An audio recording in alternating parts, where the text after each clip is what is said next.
Okay.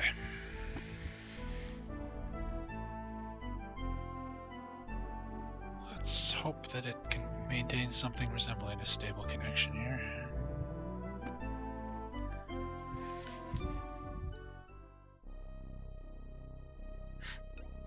Okay. So we're up and running again. Everything is back to normal, it seems. Let's hope so. I turned the bitrate down like half of what it was, so according to my stream test, my connection to the server I use is totally fine, so whatever's going on, it's not showing up in any speed tests I can run. It's weird. So we'll just go for a teeny tiny bitrate, since this game's kind of ugly anyway. Shouldn't matter too much, I hope. Hopefully it doesn't look too awful on your end.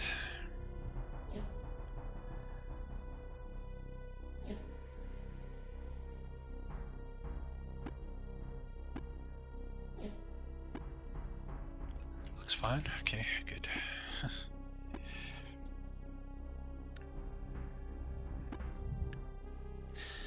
Nice crisp 200p.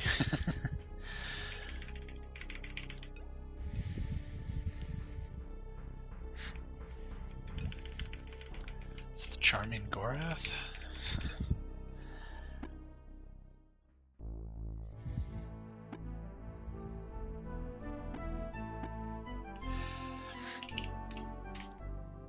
Okay.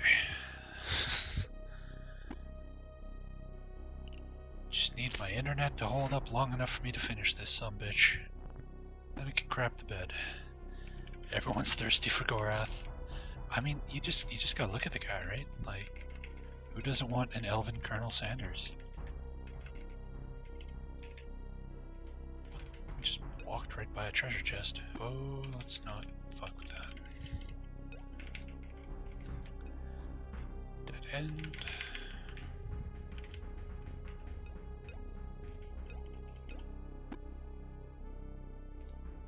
Oh, we've been here before. Oh. We looped around, didn't realize. I know, right? Gorath, yeah.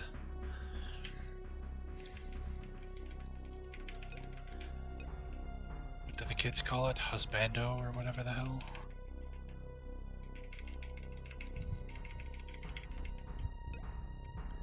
The sound for my game randomly cut out, so I unplug and plug my headset back in.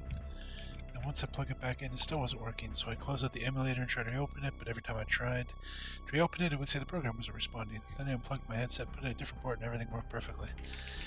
Yeah. Streaming is a blow-up. That much I have learned in my time streaming. Strangest random things can go wrong, and it's just like, why? Why aren't you working? Doesn't help that my ISP is kind of shit, but in my city, my options are limited. Dead end, dead end.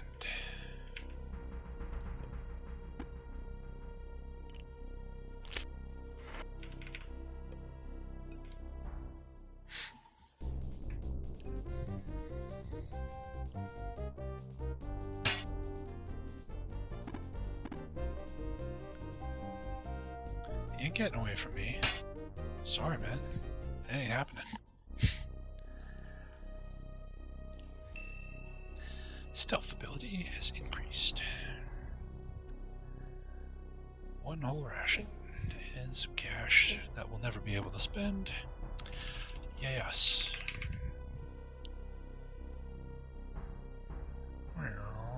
Okay.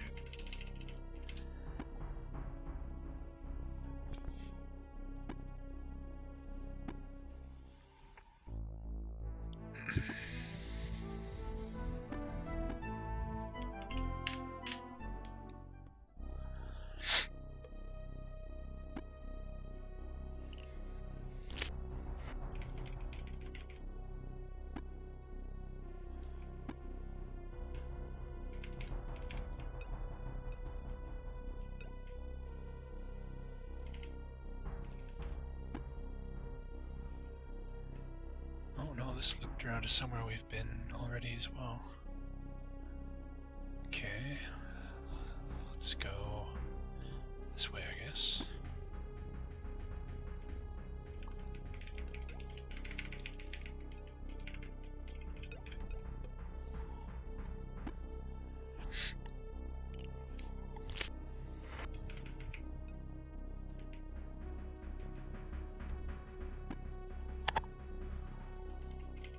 Okay, so this leads to this hallway.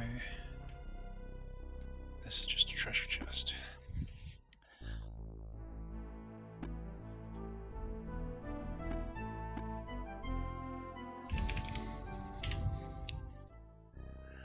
Alright, don't blow up, don't blow up, don't blow up, don't blow up, don't blow up, don't blow up. It blew up. Yeah. Okay.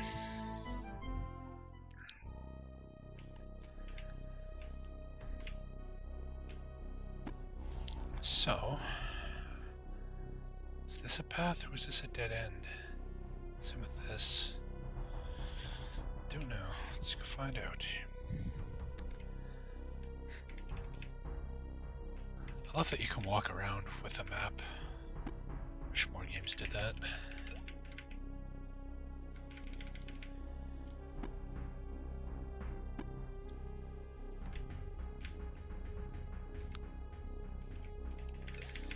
It was a dead end. Well, poop.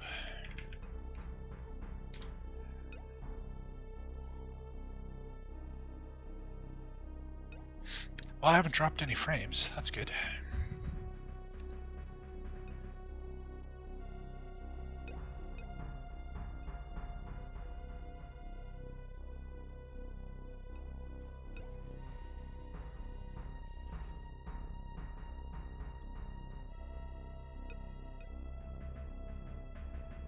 Oh, interesting.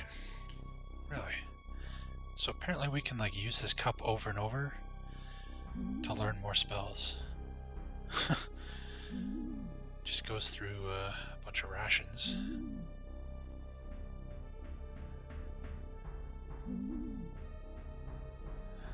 That's cool.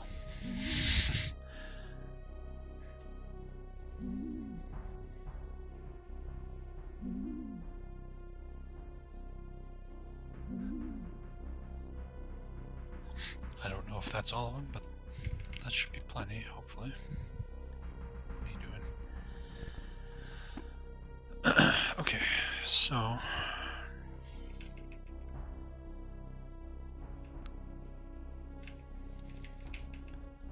looks like we haven't mapped out everything up there yet.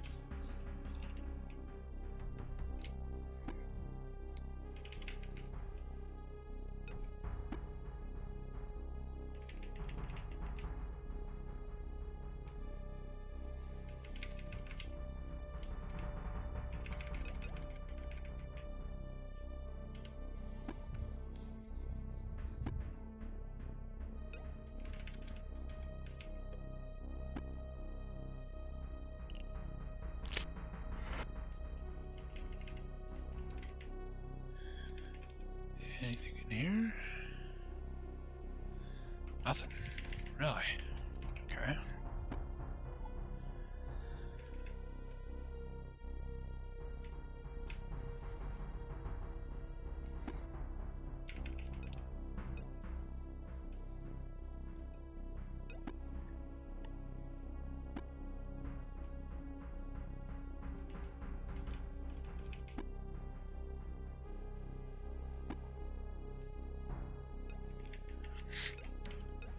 Apparently I didn't map this room out. There we go.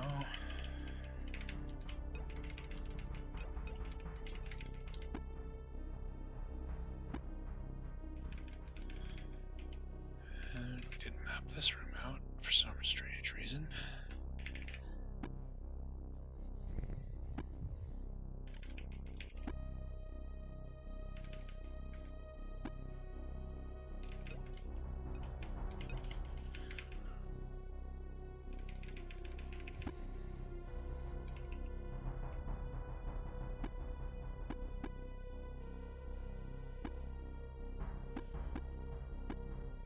Huh, okay. That's just a dead end, I'm assuming. Yeah, okay.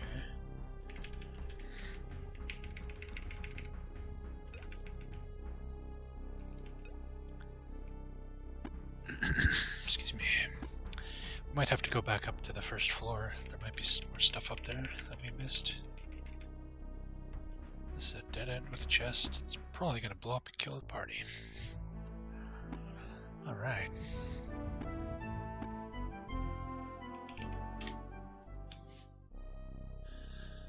Don't blow up, don't blow up, don't blow up, don't blow up. Ooh, rattle chest, okay.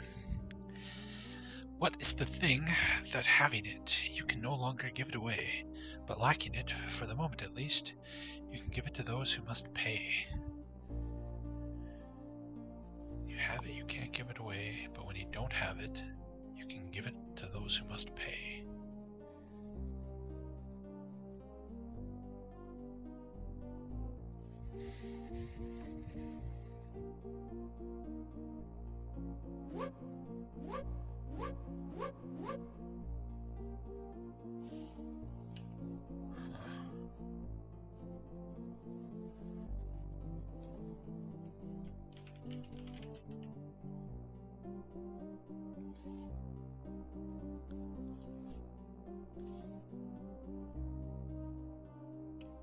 Death, maybe?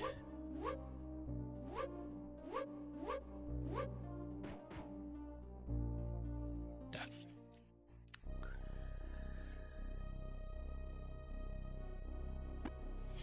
That was a pointless chest.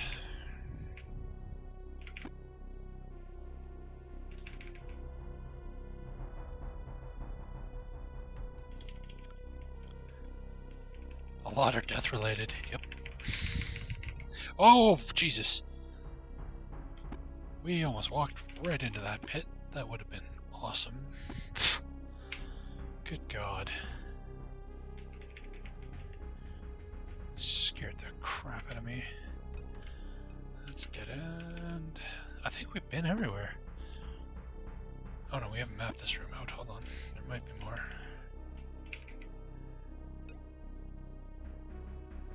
Okay, there's nothing in this room.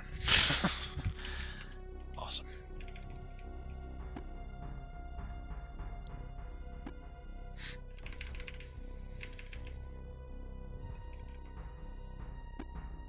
Nap time. Have a nap. There you go.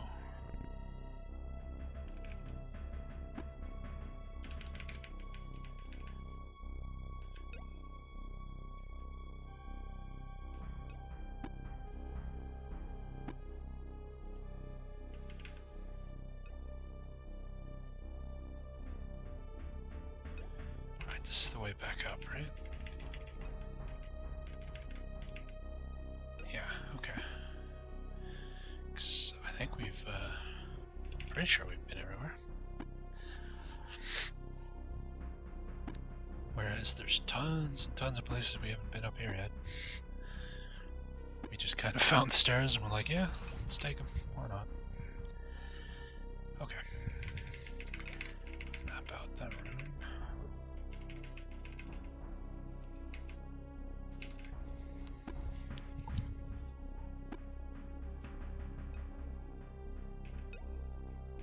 Whoa.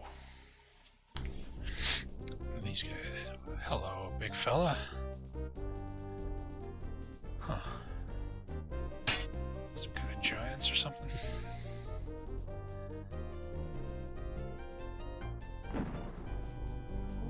Let's just freeze that guy.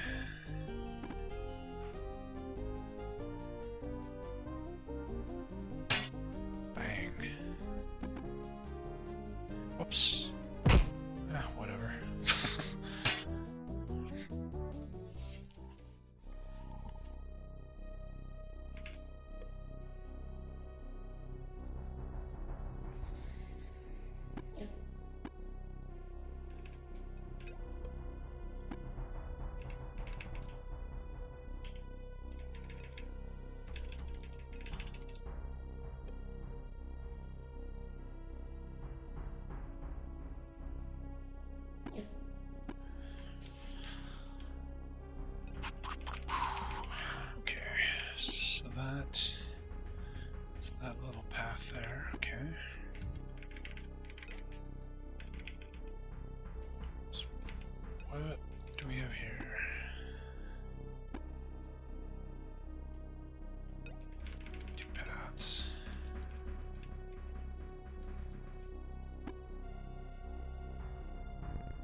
Hello.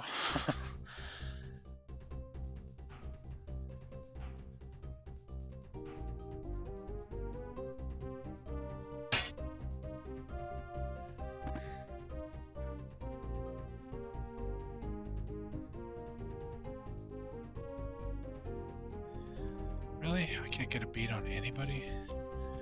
Boo.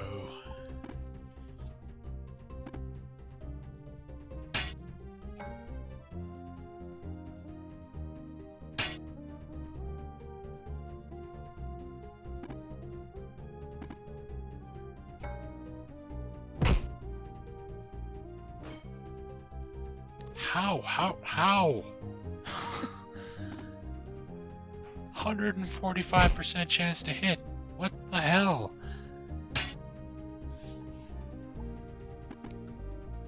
Did we get, since I used that cup a bunch? That's new. Touch of Limbs, Kragma kills one enemy. Okay. River Song summons a Rasalki. Firestorm. Oh. Firestorm sounds tasty.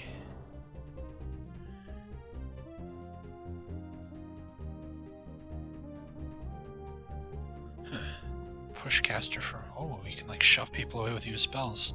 Except that you can't cast spells when people are next to you, so it's not that useful. Anyway. Heal. Defend. Kill the puppy.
Interesting.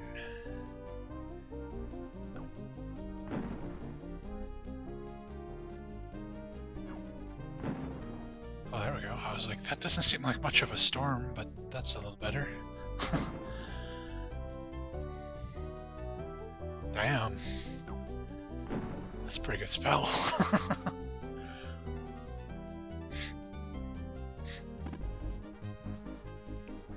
Don't throw rocks at me, you bastard. That's what you get.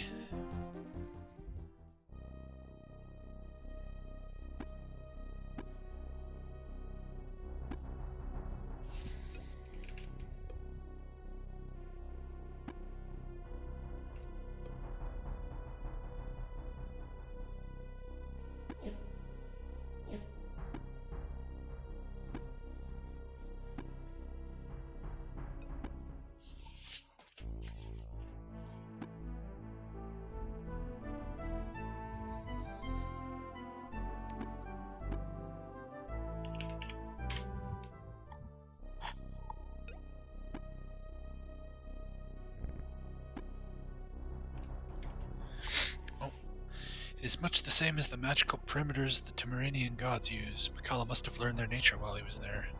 Can you disassemble it? Not directly. We will have to go to the source of its generation and eliminate the problem there. So if we find Mikala, we will be able to remove it. No, Mikala is already within, investigating the Lifestone as we speak. He will have spellweavers scattered through this location and maintain a shield of this power. I don't think he was absolutely certain that I would have found the cup. So he knew you were going to find it?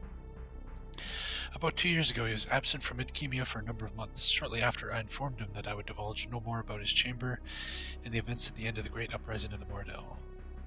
When he reappeared, he dismissed his absence, saying that he had been traveling. So you think he ran across the cup himself.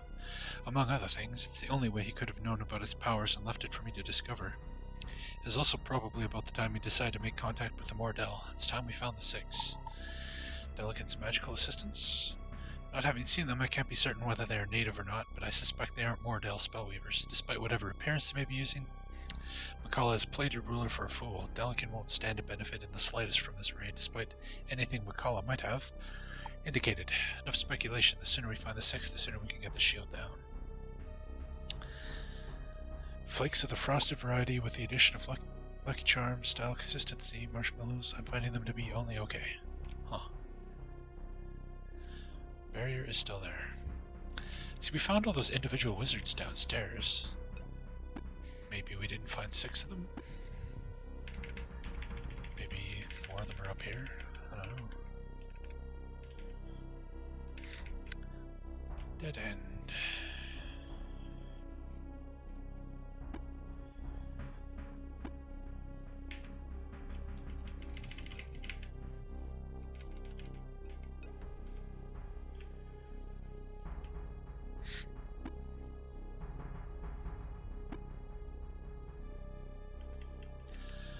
But I must always try the new Frosted Flake variants. I haven't had cereal in like, I don't know, 30 years? Since I was a little kid. Never really liked cereal that much. It doesn't help that I'm lactose intolerant too, but that doesn't stop me from having like ice cream and cheese and stuff. Cereal, not my thing.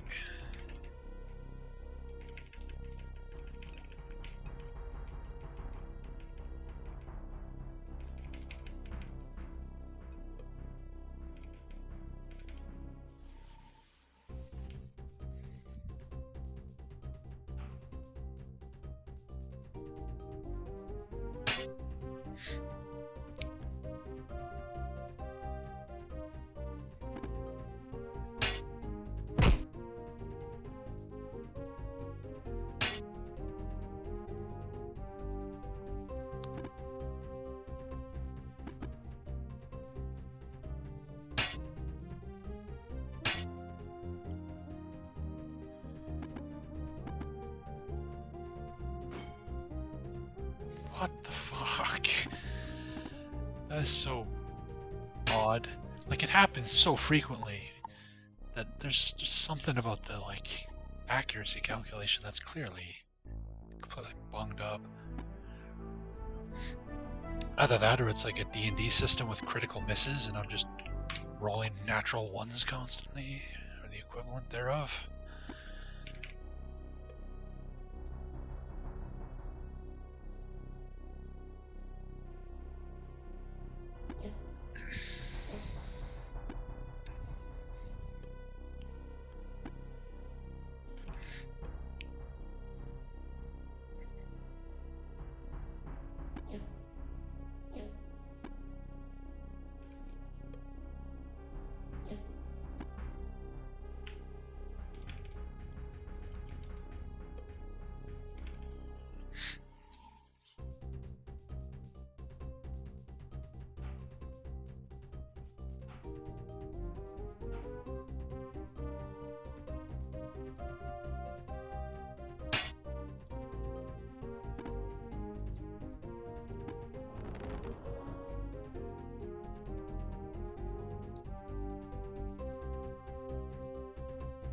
Come on.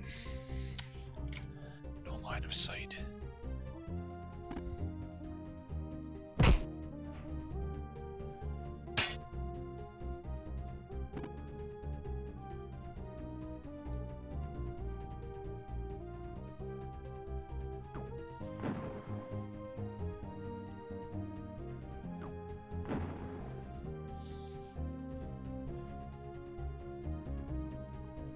What, didn't hit this one?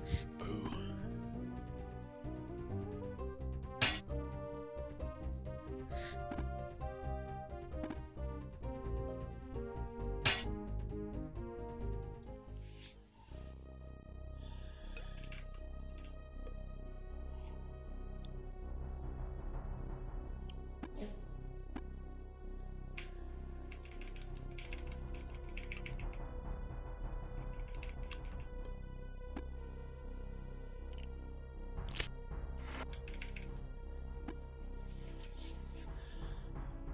Okay, so this is back to the entrance of this place.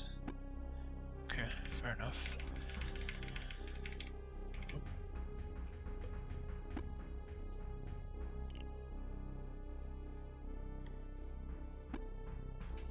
What key do we need for that stupid door?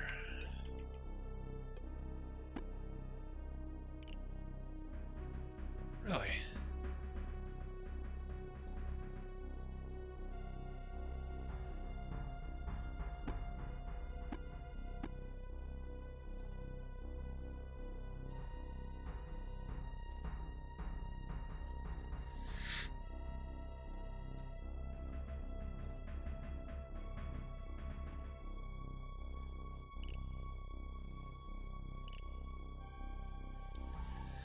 Don't like how games turn treasure chests into a bad thing. Get used to that, man. Trapped chests are a way of life in RPGs.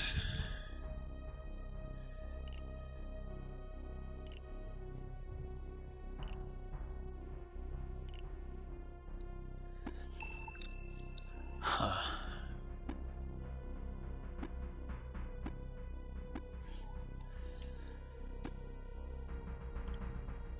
So how the heck do we get in there? Is this a path we missed, maybe? Let's hope so.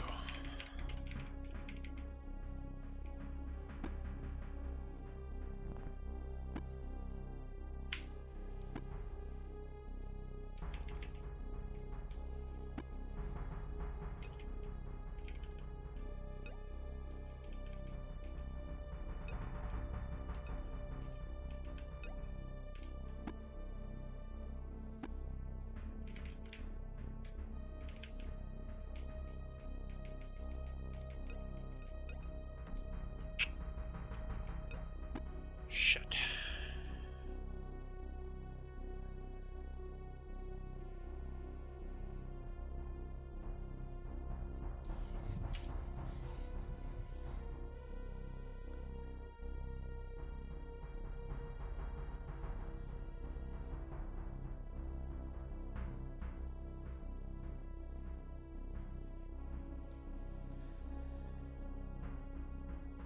Huh. Well, so according to my walkthrough, all 6 of the wizards we're supposed to kill are downstairs. So I guess we missed one?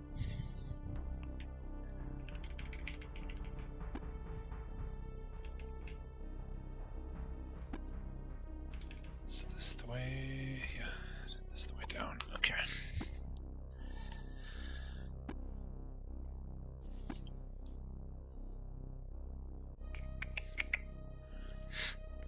This looks like it might have a branch that goes that way. Let's try that first.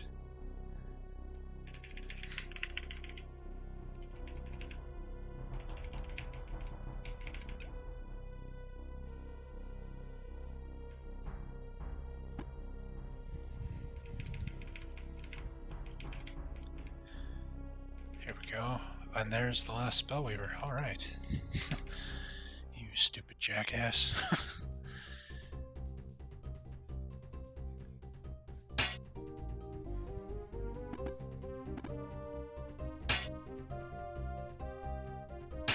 Thump. Alright. All that time wandering around and he was right friggin' there.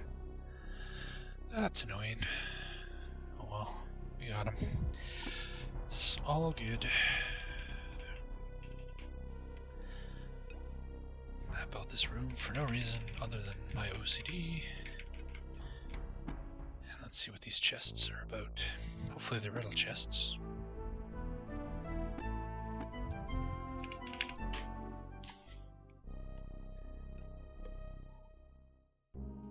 Yep, what have we got? Although lower than a fence and thinner than a rail, it can still be used to hold a horse, hooves, mane, and tail. Shoe? Like a horseshoe? Shoes plural? No. I thought we had that one. I thought I was all clever. The game's just like, nah, bitch, you don't know anything. Thinner than a fence, lower than a fence, and thinner than a rail. It can still be used to hold a horse, hooves, mane, and tail.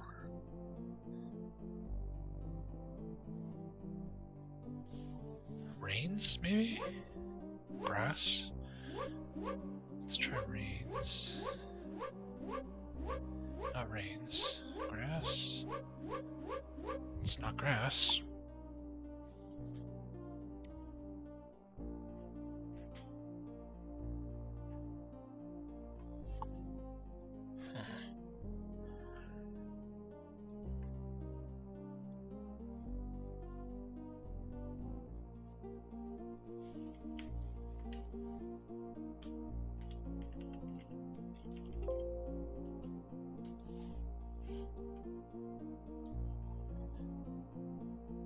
Okay.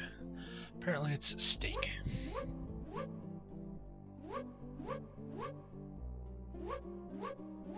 I like my answer better.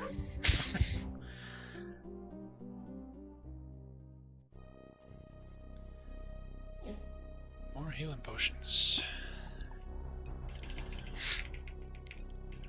Is this a riddle chest? It is. This might very well be the last riddle chest we get. Fare thee well, riddle chests. Alright. Though not a plant, has leaves. Though not a beast, has spine. Though many wouldn't need this thing, 'tis more valuable than wine.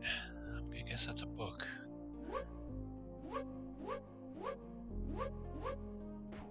Yeah, that was an easy one. Going out with a whimper. Spell, eh?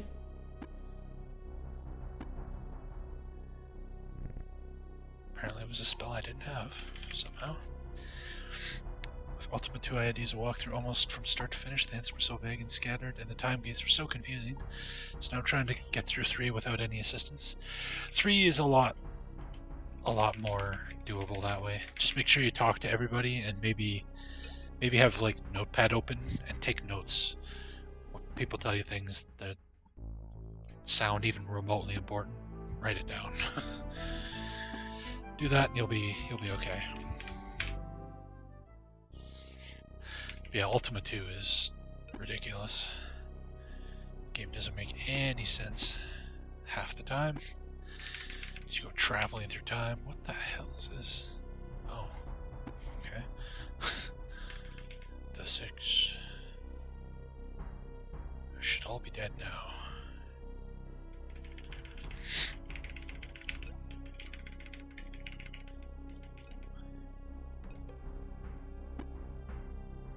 Okay, save our game here, and let's go kill the end boss. Get this bitch done. Time is it? Jeez, I've been streaming for like 8 hours now. I'm amazed I'm not starving. I don't know why. It's weird, but it's a good thing. In this case, I started to see the crazed ridiculousness you were talking about, yeah. Ultima 1 gets pretty weird too once you like become a starfighter pilot randomly. I'm only hungry for victory. This is true. Of course, now that I've talked about food, my stomach's like, what? What's that? Food? It's like, no food.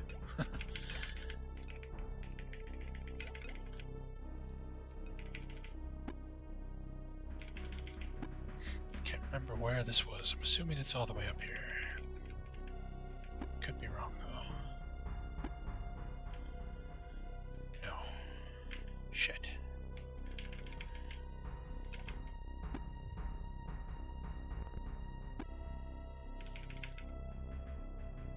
Here it is. The hallway widened. In a few moments the path turned, opening into a large chamber where a dragon lay curled on the ground. Hey, that's the one that talked us through the statue, the Oracle of All. Okay. I called for you, but was unable to reach your mind. The magician wields an amulet which renders his body feeble, and he is in the process of disabling the last of the defenses, which ring the lifestone. Stubborn guy sitting under a tree. Yep. Makala is reckless, but I do not think he will have crippled you permanently. He must have unearthed some Valerie artifact, likely a product of Lyron Baktos, the Master of Dragons. While he would be incapable of ruling your mind, he can still command your dragon's flesh. My inability to know my own future blinded us to the possibility. It's something we will have to attend to later. Gorath, I wish you to stay here and guard the Oracle. Thank you. It pains me that protection is necessary. Pug, you may require my strength when you reach the surrounding magician. I agree. Let's bring the guy with the crazy sword with us. You will have a difficult time in the Lifestone Chamber. No, Gorath, you have already given too much to this quest and seen what should have been seen by no one other than myself. You would never so much as scratch Makala's skin before he burned you to cinders. He will be more respectful in the presence of magicians and less likely to do anything rash. For now, you have a responsibility to guard the Oracle. Well, fuck. No Gorath for this fight, just Pug and Owen. This is gonna be interesting. Pug hurried Owen under an archway. The corridor angled sharply downward, its rough earthen floor littered with a slippery ceramic material which cracked underfoot with each step taken.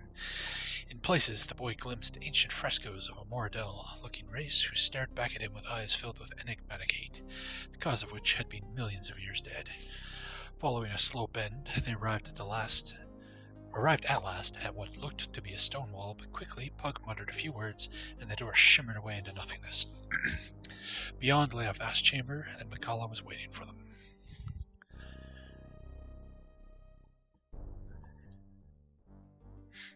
I hoped more for you, Makala. When first you came to us years ago from the Assembly, I sensed your heart full of dark calculation, but I thought with us you would grow to gentleness. We Serani are of course bereft of that quality. Save your prating for the Assembly, you have returned my friendship with cold contempt, treated my daughter as a wolf to his prey, and have defied my interdict to visit Sethanon. Assume nothing between us now other than the respect due between practitioners.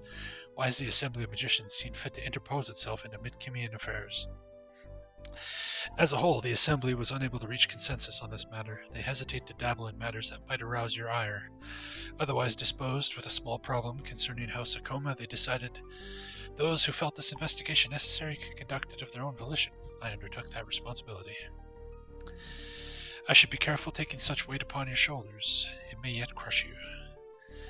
10 years ago, you engaged in a battle to bar the Valeru entrance to your world, a battle in which you requested the service of several companies of Serani foot soldiers. As such, the battle became a matter of imperial interest and fell within the jurisdiction of the Assembly. You, however, have thwarted all our efforts to gather information about that battle and have forbade our investigation of Sethanon. Many sons of great houses fell, but their bodies were never recovered for the proper rites. Your attempts at evasion are execrable, Makala.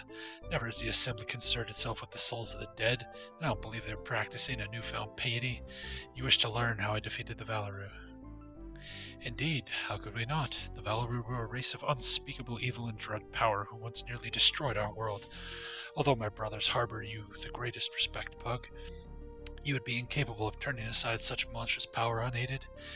Judging by the numerous defenses that ring this abandoned town, we assume the only possible solution. You concealed the thing of power in the caverns here. I cannot fault your fears, but your methodology has been despicable. The Lifestone was created in the darkest days of the Mad God's rage, a war in which the Valeru strove to destroy the gods of Midkemia. With it, they believed they could conquer every corner of the universe, and in all likelihood they could have.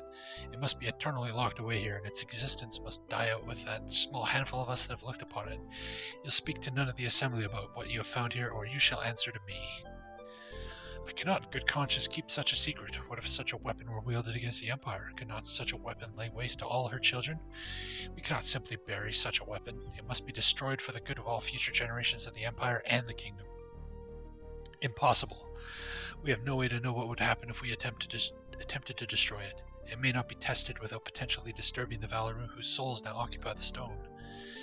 As I suspected, you have done nothing to study it. Great though your power may be, you haven't an inkling what secrets lie within that stone. Its very existence is obscene. It must not fall into the hands of a hostile power.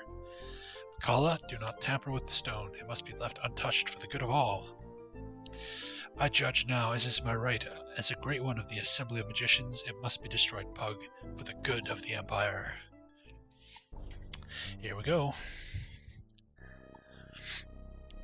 Okay, let's just save first. That's nice of them. 47. Oh, eat my ass.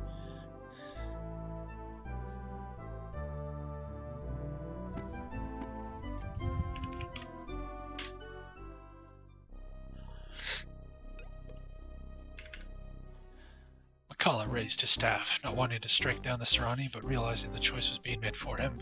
Pug summoned what resources were left to him after the Timuranian Cup had blanked his spellcasting ability. Perhaps between he and the boy they could still defeat Makala. What the shit are those things? And you're standing right next to me, so I can't cast spells. That's fan-friggin-tastic. Okay. Ah! Holy shit! Wow. It's all on you, Owen, buddy. Firestorm?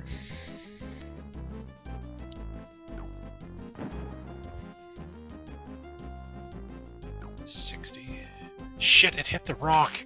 Ah, son of a bitch. Well, I think we're doing this fight again. Bleh. Holy crap. Boy, good thing Gorath stayed behind to guard the fucking dragon. Fucking Jesus Christ. Okay, are we at full health? Let's see. Get to full tippity top hit points there.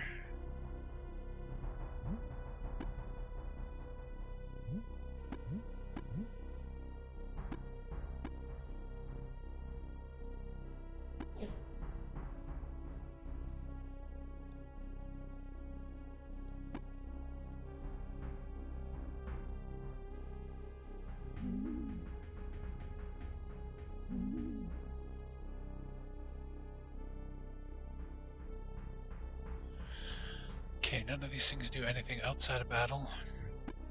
Oh yeah, we got the staff. I don't know what it does. To try it.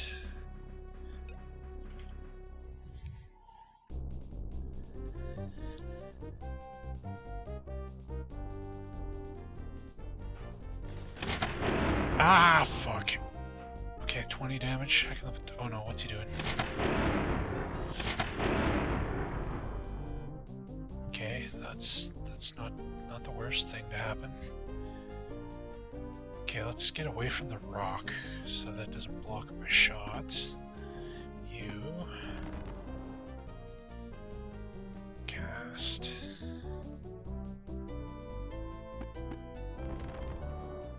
Firestorm.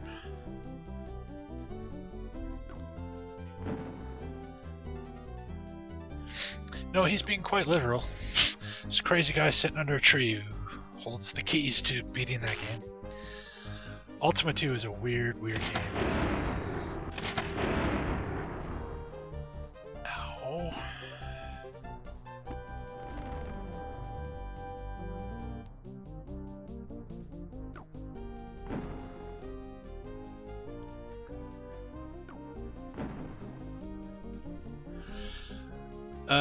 The computer boss is Ultima 3.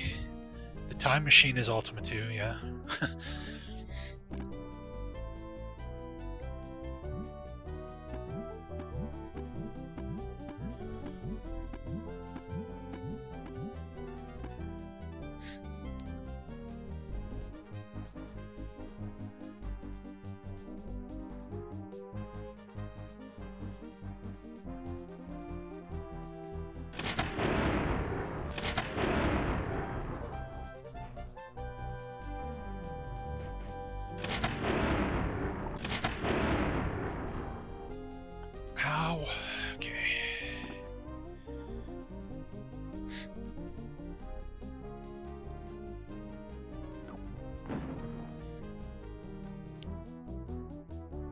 Fuck's sakes.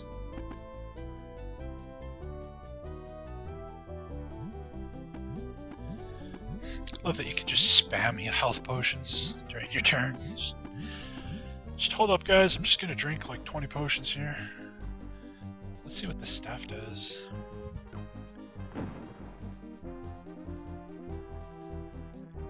Don't know how much damage it did because the damage number was off the screen, but whatever. Holy fuck, that did 97.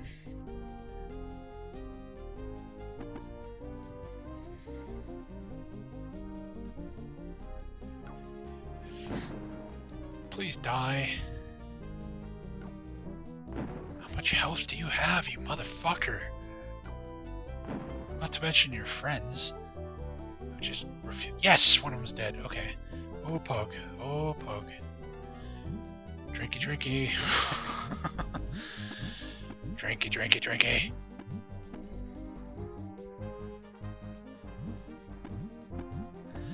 Should have given him more than 2 stacks, it looks like.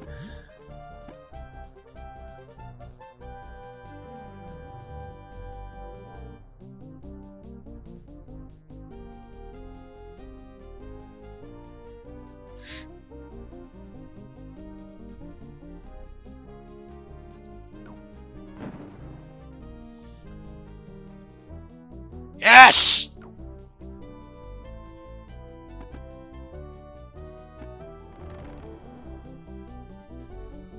Alright, let's paralyze this guy.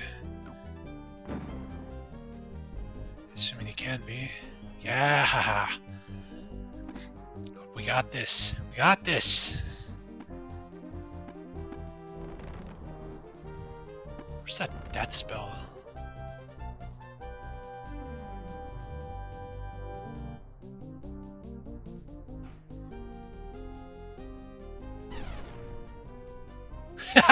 Instant kill. Nice. We did it. It was over. Pug stared at Makala's lifeless form as it lay silently on the hard stone floor. Hiding from the grief that threatened to overcome his pain and exhaustion, he turned to Owen, saw the boy was on his knees. Pug was about to help the boy to his feet when he noticed a strange light filling the chamber. The lifestone pulsed warmth. Rays of emerald light touched Owen's solemn features, deepening the hollows of his face as he approached the blasted turf, occupied moments before by Makala's towering rage. Nearby, Pug spoke softly, his voice diffusing off the cavern walls into 1,000 bouncing whispers. It may be difficult, Pug said, but don't judge him too harshly, Owen. I've performed acts nearly as monstrous in the name of the common good. I find that hard to believe, Owen replied. You're a good man. So is he, in his own way. Loyalty can sometimes misguide even the finest of men. Both magicians flinched in unison as muted sword strikes erupted in the corridors outside the chamber. With startling rapidity, the sounds approached, dissolved into pattering, desperate footfalls and howling, half-screamed oaths. Watch yourself, Pug shouted across the cavern. Someone's coming. Harried by a shadowy assailant, Gorath backed into the chamber, his sword flying in a defensive arc before him. Repeatedly, razor-like fists flashed out of the darkness to challenge him, but he skillfully turned the attacks to his advantage. Finding the rhythm of his opponent, he feinted right when he was expected to move left, and a warrior barreled past him. Delican! Owen exclaimed. Tripped up by Gorath, the Moradel leader crashed to the ground, snarling all the while in slavering fury. Attempting to rise, he slashed upwards with his gauntleted fist, but brutally, Gorath stepped inside his guard and delivered a rain of heavy kicks until the older warrior fell quiet. I suggest you lie still, Gorath snapped, wiping rivulets of blood from his face. I may decide to kill you yet. I hear you, Delican croaked, his voice weak. For a long moment he remained curled in a ball, his breath tearing raggedly from his throat as he clenched and unclenched his fists. With extreme effort he turned his head and looked upon the mesmerizing light of the lifestone and froze. No! Pug shook his head, apprehension welling within him like a black lake as he caught the Moradel's expression. Stumbling forward, he tried to interpose himself in the way, but his failing strength abandoned him. No! Swatting Gorath effortlessly aside, he rose. As he rose, Delican's eyes flashed with reflected radiance. Like a puppet on a string, he began to stagger forward, his steps almost childish in their plodding. Undoubtedly something had control of his mind. Dazed but alive, Gorath leapt to the attack and jolted hard into the Moradel leader, his miscalculated blow carrying the both of them not down but forward into the lifestone. Together they reached for the sword. What madness is this? Who? Something within the sword consumes, can't fight. It. Him. Ashen Sugar. The Valorous souls trapped within the stone are slipping their bonds. We have to kill them both. But what about Gorath? You must, Owen. Evil can't fight it. Him much. Ill onger can't hold him. Now!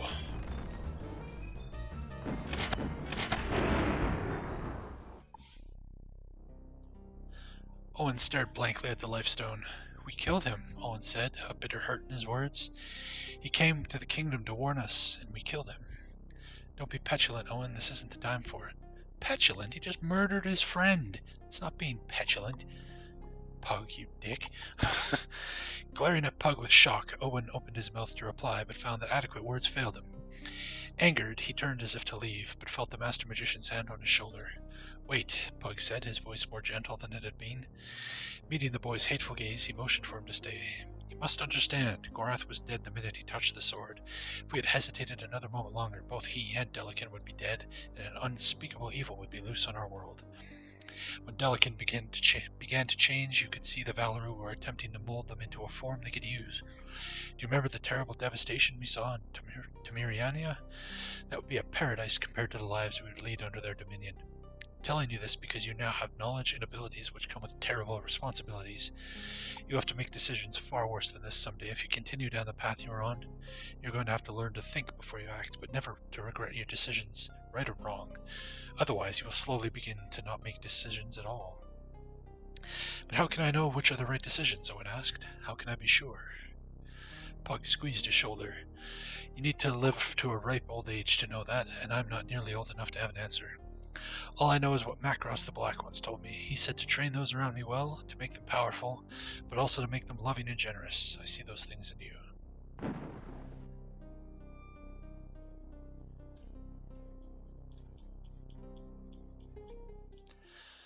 The battle was against them. Enraged, War Leader Morolf growled orders to his terror-stricken lieutenants as he reviewed their weakening lines from the safety of an elm-shaded hill, watched with fury as his forward ranks of pikemen retreated under an unexpectedly heavy rain of kingdom longbow fire. In a short while, the combined mass of Prince Arutha's relief forces and the garrison at Sethanon would be in a position to push them into the only quarter of the city where they would be unable to retreat, and then it would only be a matter of hours before they would be forced to surrender or die in a blaze set to flush them out. War Leader Morolf, you must come quickly. Hearing a commotion to his left, he muttered a silent curse on Delican's head for leading them on this fool's errand, then snapped his attention to a small group of Moradel who were advancing towards him, faces flushed with excitement. Their leader, a scar-faced whelp of 20 summers, knelt reverently at his feet before breathlessly delivering his message. At the keep, your father has taken Prince Arutha, and I believe the Marked One is with him. The tide of the battle turns. Stalking skeptically after his messengers, he progressed through a ruined avenue and into a cobbled central square filled with conversing Moradel warriors. Above them, Delican mounted his fire-blackened parapet walk of the keep, preceded by a mysterious robed figure and the Prince of Krondor, the later bound hand and foot, unable to do anything but follow where he was led. Brethren! Silence fell over the square as the robe-clad figure stepped past Arutha and Delican and into the archer's turret, a hand placed over his right breast. Ripping open his white garment, he revealed a body made gaunt with hunger, but bearing an unmistakable curling purple birthmark, which resembled a dragon and was the mark of legend. Instantly, a chant rose among the Moradel warriors, many of them falling to their knees in ecstatic reverence. Whew, I need water here. I have returned, O my children, Mermandimus shouted from the battlements, revealing a glittering sword of gold, its hilt set with stones of lapis. Hidden deep in the chambers of the earth below our feet, Prince Arutha sought to keep this sword from me, from us, the key to our future. For 10 years he imprisoned me in the bowels of this hell against my will, but you have freed me, he said, sweeping the air with the sword. 10 years ago I promised you the dawning of a new age. I was repaid with abandonment, but today I am free, because you, who followed Delican, believed in our dream. You have demonstrated your worthiness and loyalty, and as a reward you shall all bear witness to the death of the Lord of the West and the final fulfillment of the prophecy. A dark cheer ripped through the crowd as Mermandimus held the sword aloft and faced Arutha, his lips curled back in a wicked smile as he advanced on the dazed prince. Considering the things that had been done to him, the crowd thought it likely their former leader would execute Arutha slowly, and they were ripe for the spectacle. Abruptly, Mermanimus halted. Beneath him, the stones of the keep began to tremble, as if the entirety of the structure were being shaken by an invisible hand. His look of proud defiance suddenly turned to outrage. "What treachery is this?" Mermanimus screamed. "Who meddles with the prophecy?" As if in answer, thunder pealed overhead, announcing the arrival of a great dragon and rider, the pair seemingly having formed from the very air itself. Floating down from dizzying heights, they descended to a point level with the keep's rooftops, the dragon's wings beating great gales of wind against the crowd. "The prophecy is false, Mermanimus, as are you," Pug shouted from the dragon's back. "You've betrayed the folk of the kingdom and those of your own people for a lie. It is time for your terror to come to an end."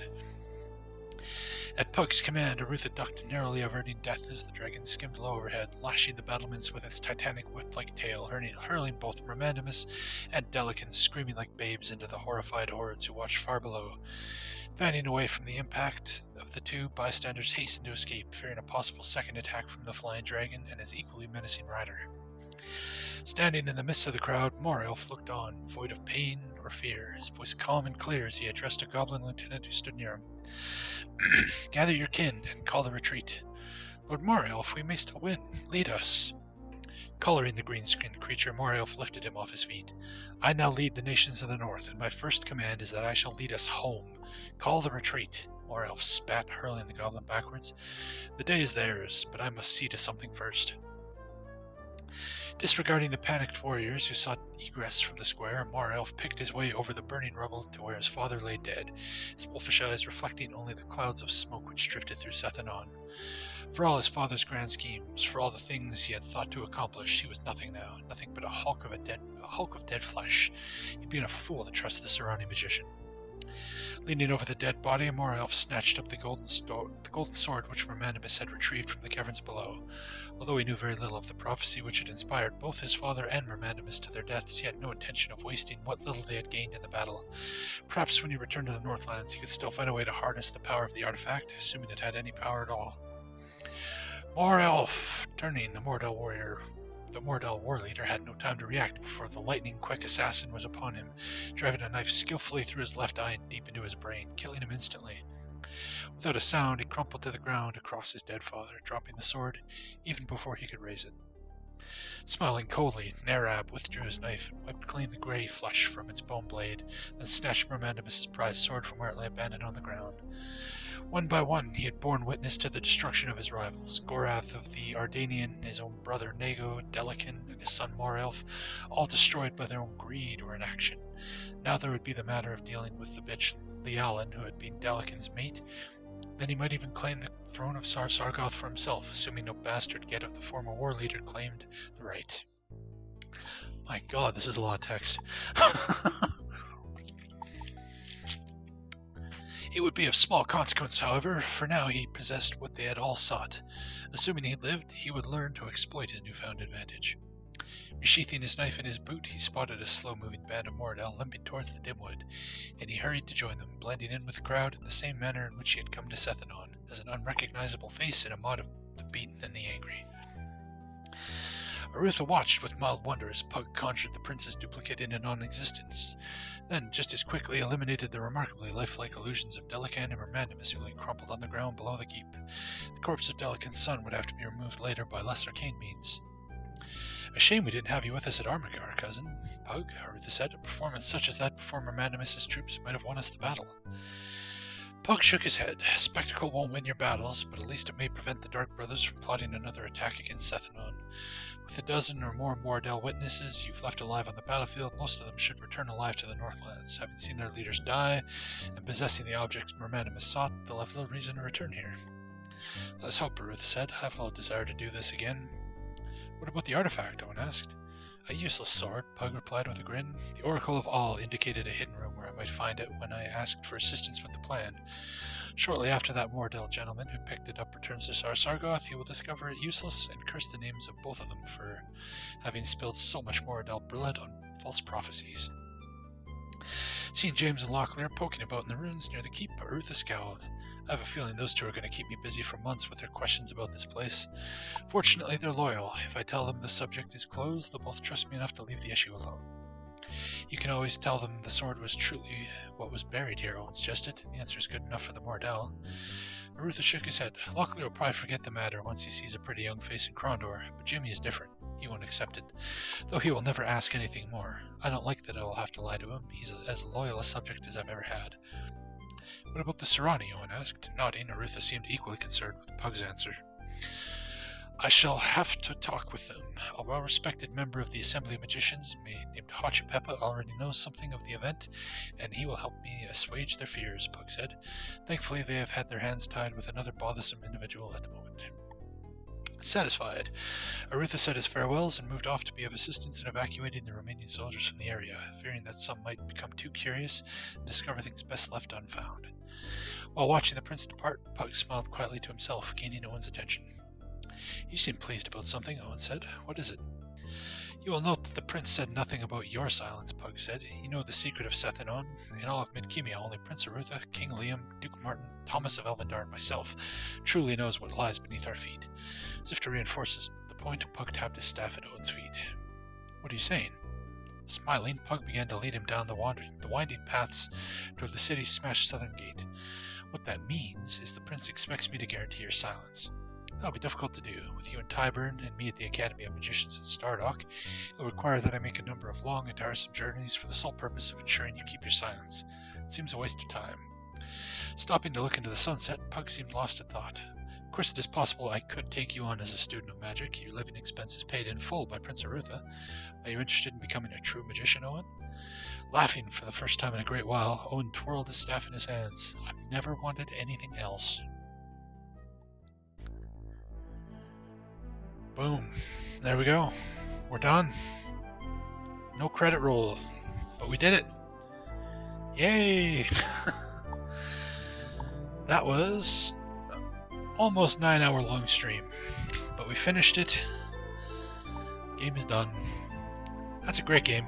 I really like this game a lot, and it's held up all these years later. I enjoyed it just as much now as I did, I don't know, 20 years ago, 25 years ago when I played it, whenever the heck it came out. So there you guys go. There's Betrayal at Krondor in its entirety.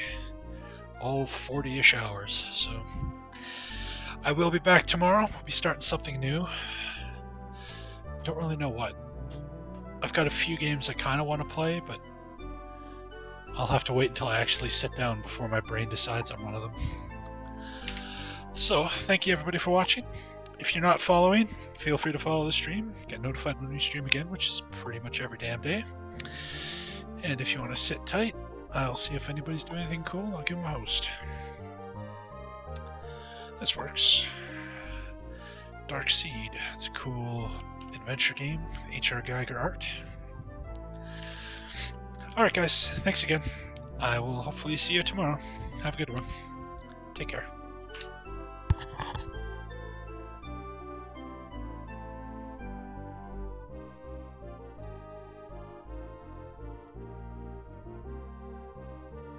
Cinotar, thanks very much for the host. Welcome everybody from Cinotar's channel.